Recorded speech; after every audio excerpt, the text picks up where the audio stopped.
At SmackDown, for the third time in less than a month, we are going to see AJ Styles putting his WWE Championship on the line against Shinsuke Nakamura. WWE really thought they were going to knock one out of the park at WrestleMania 34, AJ Styles versus Shinsuke Nakamura. There were people that were clamoring to have this match at WrestleMania last year, when it looked like AJ Styles did not have the competitor for WrestleMania, thinking that Styles and Nakamura could really have a match even with no build on the WrestleMania main stage that would live up to their Wrestle Kingdom New Japan show from a couple of years ago that really got people hooked on watching New Japan, as well as following along with the Bullet Club before both would jump to WWE.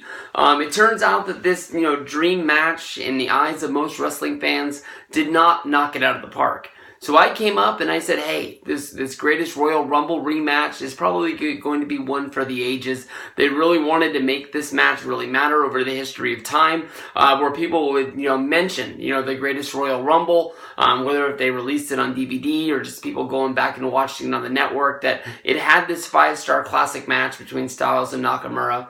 They're able to add in a new, style to the character of Nakamura. They've gone and they've switched up his music.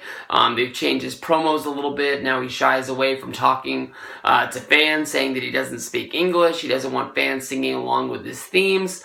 And just sort of becoming a chicken shit heel that likes to hit a low blow here and there along the way. Turns out at the Greatest Royal Rumble, that match ended up just being a match to plug Backlash. A double countout on a pay-per-view that people actually paid money for who didn't have the WWE Network. I know that there's not lots of people out there, but for a double countout to happen on pay-per-view in 2018, in my mind, makes no sense at all. It brings people to a point when they just throw their hands up and just say, that's it, I'm done. And that's why I'm so surprised that they're bringing this match back for a third time so fast. I still think that Nakamura and AJ Styles, if given the chance, can go out and have a really good classic match.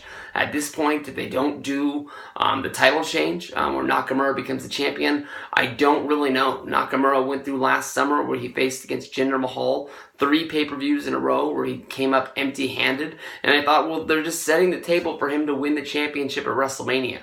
And it never happened.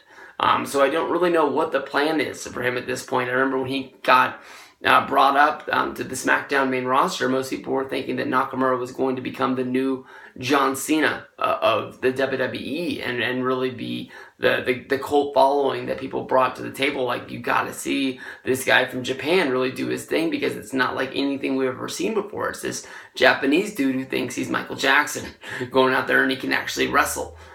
So we'll have to see what happens from here. I guess I'm picking Nakamura to get the win here, but at this point, anything would surprise me, like AJ keeping the belt.